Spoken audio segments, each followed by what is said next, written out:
दोस्तों, इतिहास में भूतों से जुड़ी बहुत सारी घटनाएं हैं और मैं आपको इसी एक घटना के बारे में बताने जा रहा हूं। मेरा नाम है रोहित। मैं आपको सुनाने वाला हूं एक भूतिया डॉल की कहानी जो बिल्कुल सच है। यह कहानी 1970 की है। दोस्तों, डॉल तो आप सभी ने देखी होगी और डॉल तो हर एक छोटी लड़की के पास होती है। यह कहानी एक भूतिया गुड़िया की कहानी है और आपने इस डॉल को हर भूतिया मूवी में देखा होगा। दरअसल इस भूतिया गुड़िया को भूतिया इसलिए कहा जाता है क्योंकि यह गुड़िया आज भी जीवित है। फिल्म एनाबेला क्रिश्चियन में इसके बारे में दिखाया गया है। वो इस गुड़िया की सच्ची कहानी से बिल्कुल अलग है। अमेरिका लेखक जॉनी ग्रुअल ने सबसे पहले अपनी एक रचना में इसका जिक्र किया था, लेकिन सच ये है यह गुड़िया उनके जीवन में बेहद ही रहस्यमय ढंग से आई थी। और बात उस वक्त की है जब लेखक जॉनी ग्रुअल बच्चों के लिए एक किताब श्रृंखला की रचना कर रहे थे।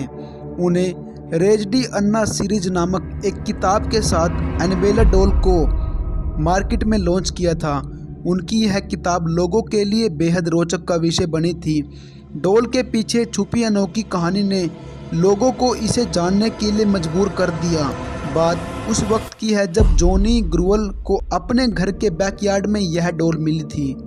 जब उनकी बेटी मार्सेला पैदा हुई थी, मार्सेला उसी डॉल से हर वक्त खेलती रहती थी। जॉनी ने जब अपनी बेटी को डॉल के साथ खेलते हुए देखा तो उन्हें रेज डी अन्ना सीरीज लिखने का आइडिया आया।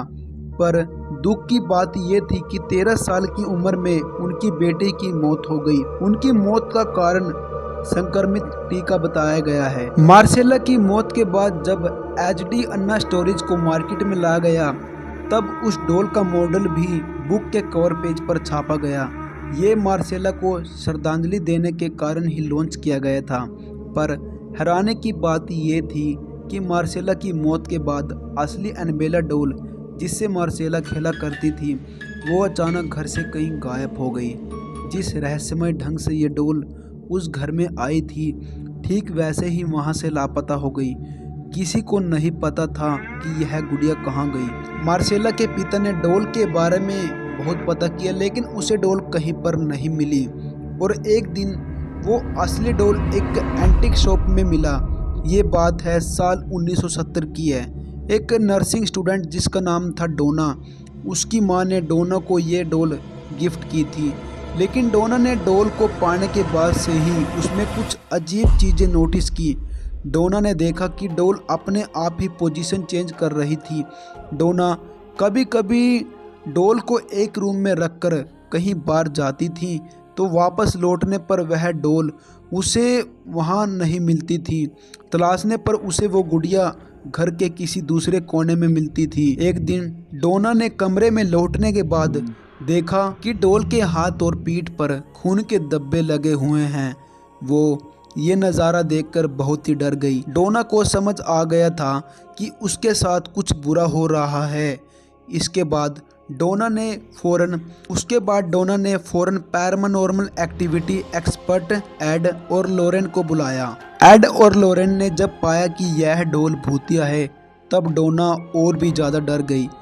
उसने उस गुड़िया को वहाँ से ले जाने के लिए कहा। एड और लोरेन उस वक्त उस गुड़िया को अपने साथ कार में ओकल्ट म्यूजियम में ले गए। लेकिन कार से जाते वक्त ही डॉल ने कुछ ऐसी हरकत शुरू कर दी जिसका अंदाज़ा दोनों को नहीं था। दरअसल भूतिया डॉल ने कार का स्टीयरिंग घुमाने की कोशिश की, जैसे लगता हो कि यह भूतिया डॉल उन्हें कहीं और ले जाने की कोशिश कर रही है। बड़ी मुश्किल से एड और लोरेन अपनी मंजिल तक पहुंचते हैं। एड और लोरेन उस श्रापित भूतिया डॉल को अपने म्यूजियम में मंत्र से एक कांच के बक्से में बंद करके रख देते हैं। माना जाता है कि आज भी उसकी भूतिया ताकत एक्टिवेट है। इसी कारण से उसके पास किसी को जाने नहीं दिया जाता। और दोस्तों, इसी के साथ इस डॉल की कहानी यहाँ पर ख़त्म होती है।